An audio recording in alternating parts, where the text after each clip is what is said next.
Esto es DW Noticias desde Berlín. Nicolás Maduro recibe el espaldarazo del Tribunal Supremo de Justicia de Venezuela para sorpresa de nadie y ve con ello ratificada su cuestionada victoria en las elecciones presidenciales del 28 de julio. La sala electoral del tribunal emite así una sentencia que busca enterrar las aspiraciones de la oposición a que se reconozca el triunfo de Edmundo González Urrutia. Estos son nuestros titulares. El tribunal asegura que hubo un peritaje exhaustivo y en profundidad de los materiales electorales que acompañaron el recurso contencioso presentado por Maduro. La ONU achacó a la máxima corte de Venezuela falta de independencia y de imparcialidad. Tendremos información desde Caracas. Además, en Estados Unidos crece la expectativa ante el discurso de aceptación de Kamala Harris. La vicepresidenta pronunciará las palabras más importantes de su carrera antes de emprender la carrera por la presidencia contra Donald Trump. Iremos hasta Chicago. Y Ucrania asegura haber capturado otra localidad a lo interno de Rusia. Nuestro reportero acompañó a las tropas que libran la batalla más crucial para el ejército ucraniano en meses.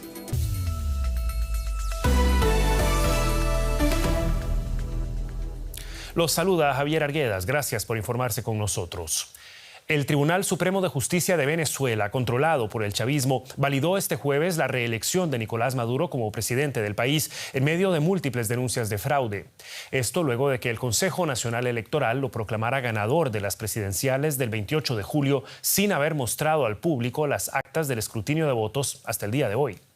La Organización de las Naciones Unidas recordó este jueves la falta de independencia e imparcialidad del Tribunal Supremo de Justicia de Venezuela y el gobierno de Estados Unidos advirtió que exigirá responsabilidades a quienes faciliten el fraude electoral y la represión. Recordemos que más de 2.400 personas han sido detenidas y 27 han muerto según cifras oficiales. Este era el momento en el que la presidenta del Tribunal Supremo de Justicia, Carislia Rodríguez, ratificaba la reelección de Nicolás Maduro.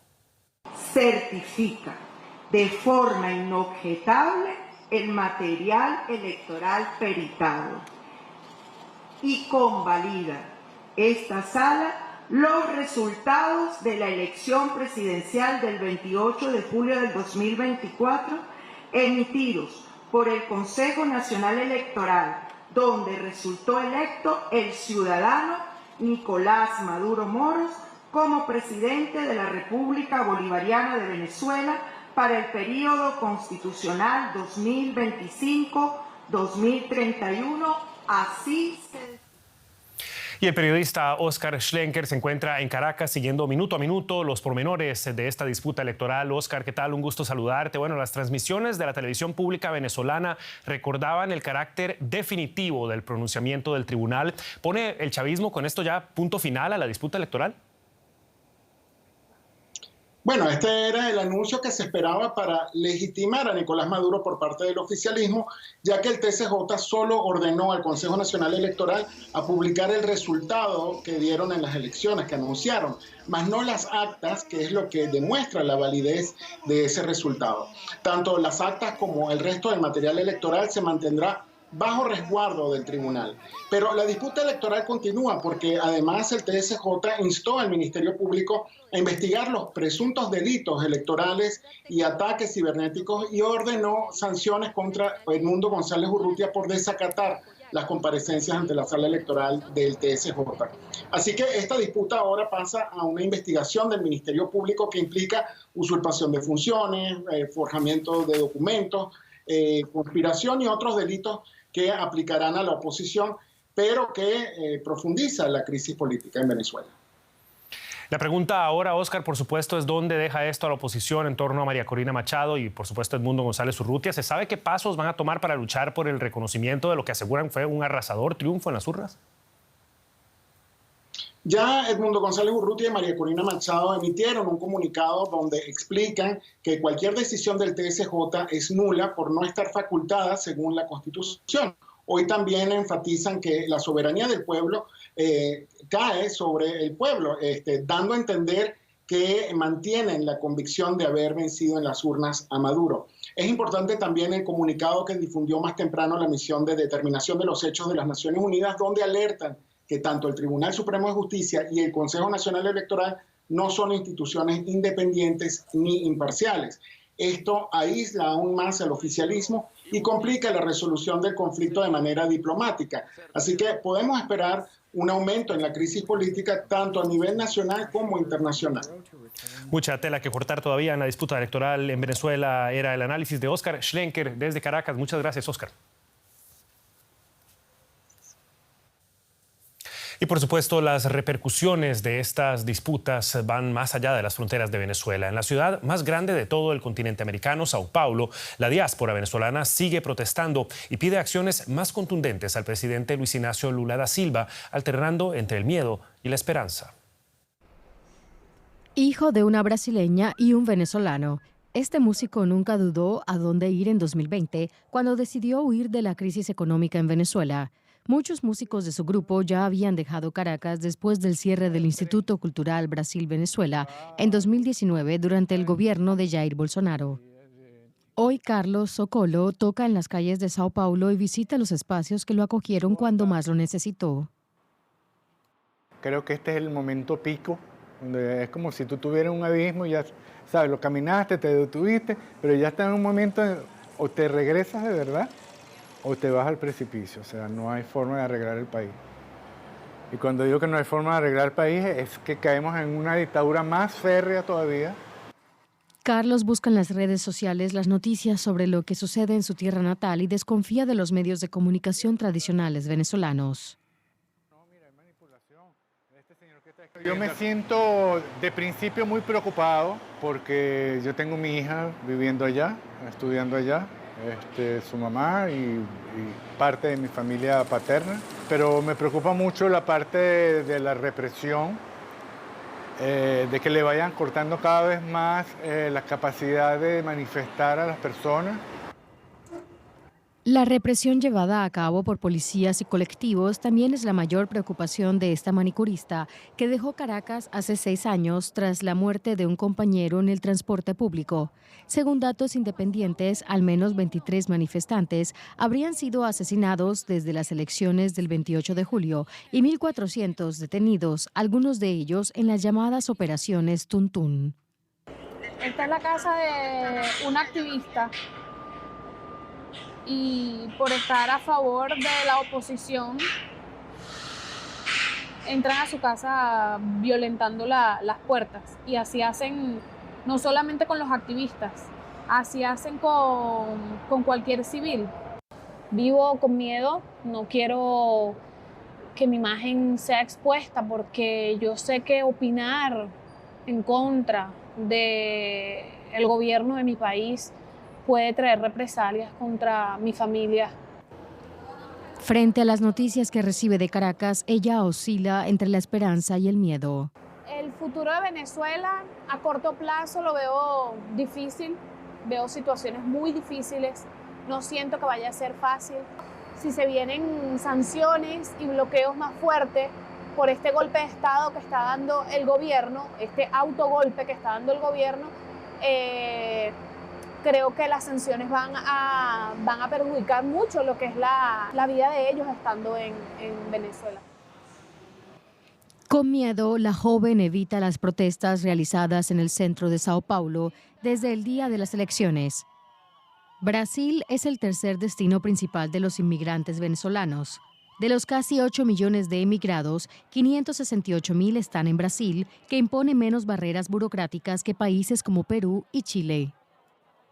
El sábado pasado, muchos venezolanos se reunieron en diferentes ciudades en apoyo a la líder opositora María Corina Machado. Además de Maduro, los manifestantes critican al gobierno brasileño y su respuesta a la crisis venezolana. Y realmente hace falta una respuesta más concreta de parte del presidente Lula. ¿Está a favor de la dictadura o está en contra de la dictadura? Pienso que ese silencio es un peso político que al final le va a afectar a él como presidente. Mientras siguen protestando, muchos venezolanos en Brasil piden aumentar la presión sobre el gobierno de Nicolás Maduro. Y pasamos a la actualidad económica. Como ven, está ya con nosotros Juliana González y nos quedamos en Brasil, Juliana. Así es, sin duda, porque vamos a hablar de la bolsa más importante de América Latina y es la Bolsa de Valores de Sao Paulo, que cayó este jueves un 0,95%. rompiendo así una racha de ganancia en 11 de las últimas 12 jornadas. Y los 3 últimos días había, además, batido su récord de cierre. La evolución se atribuye a la expectativa de que la Reserva Federal de Estados Unidos comience a reducir los intereses, algo que podría favorecer la llegada de capitales a mercados emergentes como el brasilero. Al mismo tiempo, el Banco Central ha dado señales de que mantendrán los esfuerzos en la lucha contra la inflación. El presidente del Banco Central, Roberto Campos Neto, aseguró que la entidad no descarta subir los tipos de interés en su reunión de septiembre si lo considera necesario. Y es por eso que nosotros nos vamos hasta Brasil, donde vamos a conectar con el periodista, mi colega Marcelo Silva de Souza, para entender precisamente las claves de este momento de la Bolsa de Sao Paulo, la más importante de América Latina. Marcelo, me alegra mucho saludarte, pero cuéntame, más allá de esas expectativas que genera el próximo movimiento de la Reserva Federal de Estados Unidos, ¿cuáles son esos otros factores que motivan los buenos resultados de la Bolsa de Sao Paulo? ¿Qué tal, Juliana? Una pequeña luna de miel, según califican algunos analistas, este movimiento en la Bolsa de Sao Paulo, que claro, se beneficia de este mayor apetito al riesgo global por la inminencia de cortes de tipos en los Estados Unidos. Hay que recordar que la Bolsa de Sao Paulo había tenido una de las peores performances entre los emergentes y las principales bolsas del planeta en el primer semestre del año, con una caída de cerca de 6%, y esto hacía que esta bolsa fuera vista como una de las más baratas en este momento. Pero hay otra serie de factores que han estimulado esta alza, este quiebre de récords por 3 días consecutivos. El primero tiene que ver con mejores expectativas de crecimiento para el Producto Bruto Interno de Brasil. Se esperaba 2.2, ahora se cree que la economía de Brasil va a crecer 2.4, menos afectada por las inundaciones en el sur este año. Y también hubo esta semana en el Congreso brasileño la aprobación de un proyecto de ley considerado clave que alivia las cargas patronales sobre 17 sectores de la economía, entre ellos construcción y servicios, que emplean a mucha gente. Si se espera que esto libere a los empresarios para hacer más inversiones con impacto en el empleo, claro. Por último, hay que mencionar también unas declaraciones de las autoridades monetarias del Banco Central que se mostraron esta semana más comprometidas con el curso y con una mayor cautela para decidir sobre el futuro de la tasa de interés aquí en Brasil. Marcelo, sin embargo, hay un tema que preocupa y son esas expectativas de la inflación que parecen deteriorarse. La inflación, se dice, ya tocó el techo de la meta prevista para este año en 4,5% y el Banco Central podría aumentar esos tipos incluso en la próxima reunión de septiembre. ¿Están los inversores ignorando por el momento esta posibilidad? Bueno, es sin duda un movimiento contraintuitivo, porque cuando se habla de subir tipos, inclusive tipos que han sido pausados en este ciclo de cortes, la bolsa está respondiendo positivamente, y esto tiene que ver en parte con la mira hacia la sucesión de la autoridad monetaria. Lula da Silva tiene que elegir al próximo presidente del Banco Central para 2025. El hombre apuntado es Gabriel Galípolo, es el director de política monetaria, y esta semana se mostró firme, ha dicho que no le temblará el pulso para subir los tipos, lo que de alguna manera dota de una pátina de blindaje de interferencia política para la autoridad monetaria a partir del año próximo. Marcelo, muchas gracias por estos interesantes análisis y hasta una próxima oportunidad.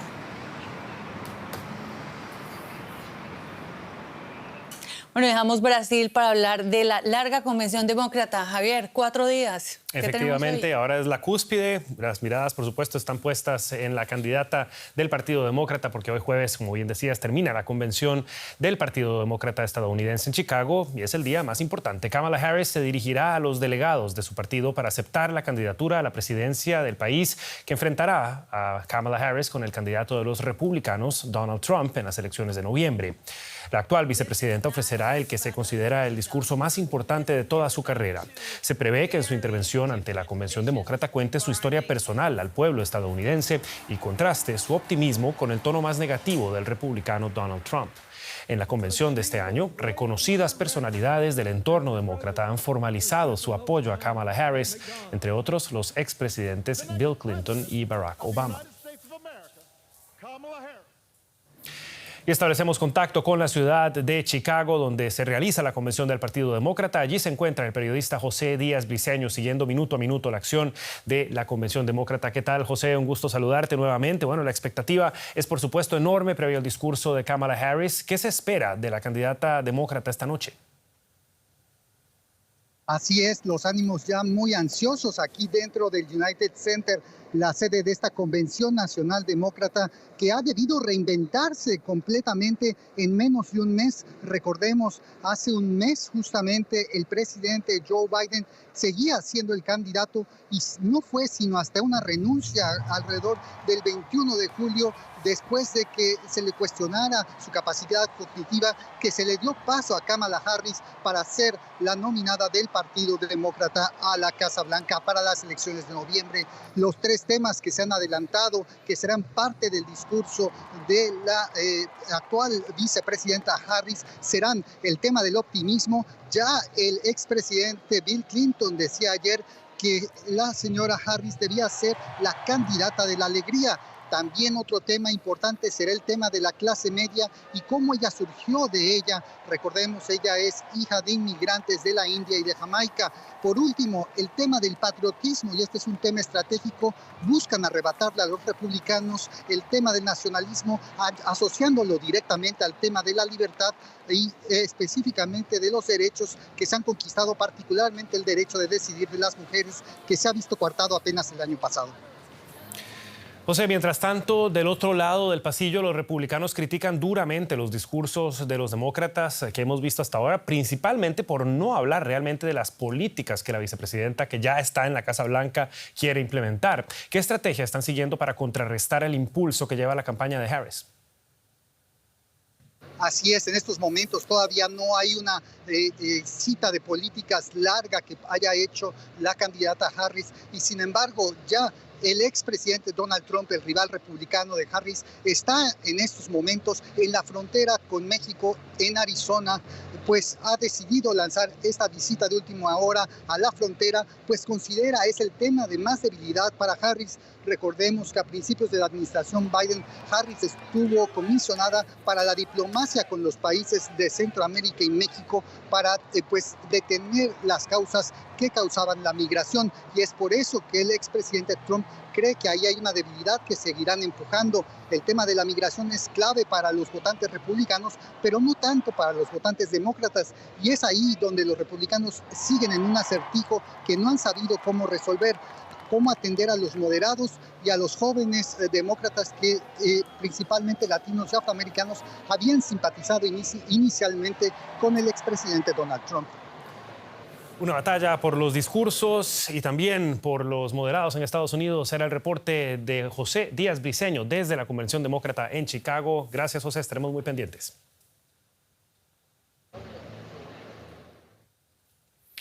Y pendientes también debemos estar, lamentablemente, del conflicto en Medio Oriente. Una delegación de Israel llegó este jueves a El Cairo, según informa la televisión pública israelí.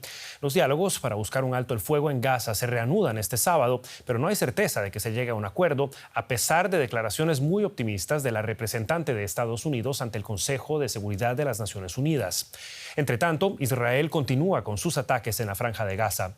Las autoridades de salud gazatíes, controladas por Hamas, organización considerada terrorista por varios países, reportan al menos 27 muertos en 24 horas.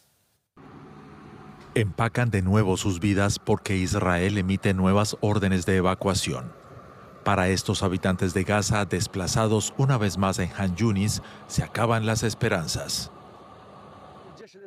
El ejército israelí nos dice que debemos evacuar de una zona a otra. Esa es nuestra situación en Gaza. No hay esperanza en las negociaciones, ni siquiera con Qatar y Egipto. No hay esperanza. Son mediadores, no presionan a Israel. Y aquí estamos nosotros, los civiles, pagando el precio. Las autoridades sanitarias palestinas dicen que los ataques israelíes han matado a decenas de personas más en toda la franja en las últimas 24 horas. La casa explotó y todos los que estaban dentro, niños, hombres, mujeres, salieron volando, como si la casa nunca hubiera sido construida, sin techo, como si nunca hubiera existido. Las oraciones por un alto el fuego que salve las vidas de los civiles no tienen respuesta. Muchos habitantes de Gaza están exhaustos por el sufrimiento y desesperados porque se ponga fin a los combates. Que se reconcilien, nos están masacrando. Israel lucha por su pueblo y jamás por el suyo. Ya basta, cada parte debe hacer concesiones a la otra. Nuestros hijos han muerto, ¿cómo podemos volver a nuestras casas sin ellos? No tenemos dinero, no hemos trabajado en 11 meses. Tanto Hamás como Israel se acusan mutuamente de bloquear una posible tregua. El control de la frontera de Gaza con Egipto, una zona que Israel llama el Corredor Filadelfia, sigue siendo una línea roja para Israel. El Corredor Filadelfia, la frontera entre Egipto e Israel, el salvavidas de Hamás para el contrabando terrorista, es crucial. Por tanto, las noticias de que el primer ministro ha aceptado que Israel se retire del corredor son incorrectas. Israel afirma que su ofensiva es la mejor forma de presionar a Hamás para que libere a los rehenes tomados en los ataques terroristas del 7 de octubre pasado. Pero con Gaza ya en ruinas y decenas de miles de civiles muertos, el grupo militante palestino no está derrotado. En Rusia, Vladimir Putin se reunió con funcionarios de su gobierno para analizar la situación de la frontera con Ucrania. Rusia acusa a Ucrania de bombardear la central nuclear de Kursk, aunque Kiev lo ha negado. Ucrania ha tomado en las últimas semanas el control de decenas de localidades de la provincia rusa de Kursk, donde han capturado a prisioneros de guerra que espera poder intercambiar por rehenes ucranianos. Y el corresponsal de DW, Nick Connolly, acompañó a un convoy de tropas ucranianas en sus operaciones en Kursk. Siguiendo indicaciones de los militares, el equipo de DW siguió a los soldados mientras se trasladaban a la localidad de Sudza, justo en la frontera entre Rusia y Ucrania, donde se está montando desde Ucrania un puesto de comando militar. Camino a Sudza. Las ventanas de un vehículo blindado solo tienen una visión limitada. Se ven calles vacías y de vez en cuando se oyen explosiones en la distancia. Podría ser cualquier lugar en el frente, pero estamos en la Rusia bajo control ucraniano. Viajamos bajo la custodia constante del ejército ucraniano. No podemos desplazarnos por cuenta propia. Por ahora es la única manera de entrar aquí y hacerse una idea de lo que está ocurriendo, aunque solo veamos una parte de la historia. Nadie sabe con certeza cuántos civiles rusos quedaron atrás cuando las tropas ucranianas cruzaron la frontera. Algunos habitantes dicen que las autoridades del pueblo huyeron en sus autos. Los que quedaron no tienen agua potable ni electricidad, ni siquiera tienen señal de teléfono, de modo que no saben nada de sus familias en Rusia. Comparado con muchos lugares en el este de Ucrania, parece todo muy tranquilo, pero los soldados ucranianos que nos acompañan están muy alerta. Estábamos intentando hablar con algunos habitantes de Sudza cuando oímos un fuerte grito de los soldados que nos acompañan. Vieron un dron ruso del tipo Sala que suele obtener las coordenadas para los ataques de artillería o de otro tipo que podrían estar en ciernes. Oleksiy Mitrashkivsky es el portavoz del recién creado mando militar ucraniano en la región de Kursk. Dice que no imaginaba que estaría aquí. A diferencia de Rusia, dice, Ucrania no tiene planes de anexionarse territorio. No queremos quedarnos el territorio, no lo necesitamos. Tenemos que hacer esto para mostrar a nuestro enemigo que también es vulnerable, que no es todopoderoso. Los líderes de Ucrania quieren que el mundo y los rusos de a pie vean imágenes como esta. Quieren que los rusos de a pie presionen a Vladimir Putin para que retire las tropas.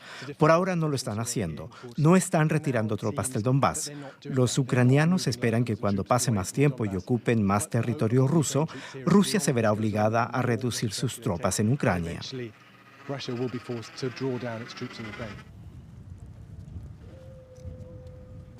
Vamos a visitar a algunos lugareños que se esconden en un sótano cerca de aquí. Las calles están vacías, lo único que se oye a lo lejos son generadores. No hay electricidad, solo algunos vehículos militares. Los que se han quedado son sobre todo los ancianos y sus cuidadores. Estas personas que encontramos permanecen cerca del sótano donde duermen, por seguridad. Nadie me ha dado la oportunidad de ser evacuada. La gente se fue por su cuenta en sus autos. Mi hija vive lejos. Yo no tenía manera de salir. He estado buscando a una amiga anciana. Estaba enferma y yo no podía dejarla sola. Murió ayer. La enterramos hoy.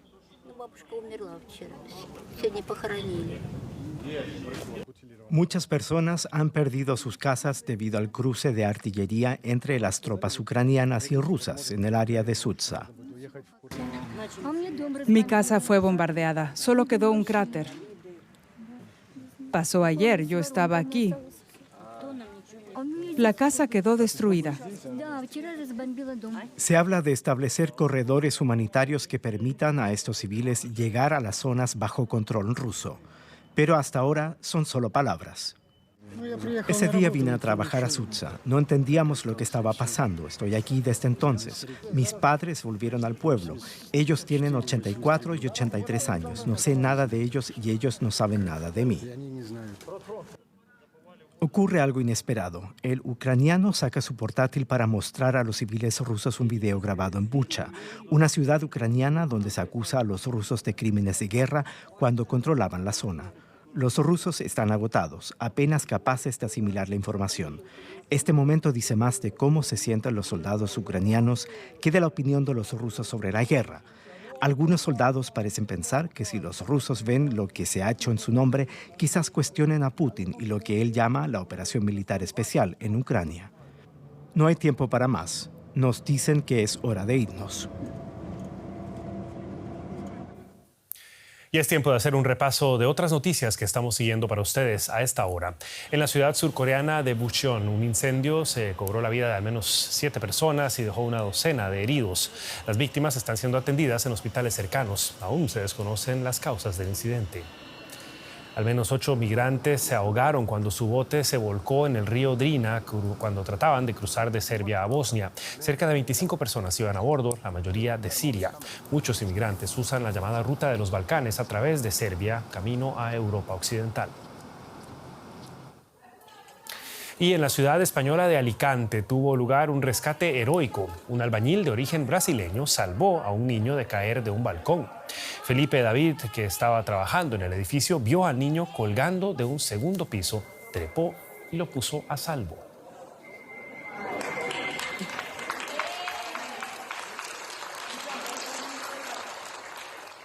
Y con esto nos despedimos. Quedan al tanto de la actualidad internacional. Gracias por habernos acompañado. Nos vemos en una próxima edición. Soy Javier Argueda, junto a todo el equipo aquí en Berlín. Hasta la próxima. Que la pasen bien.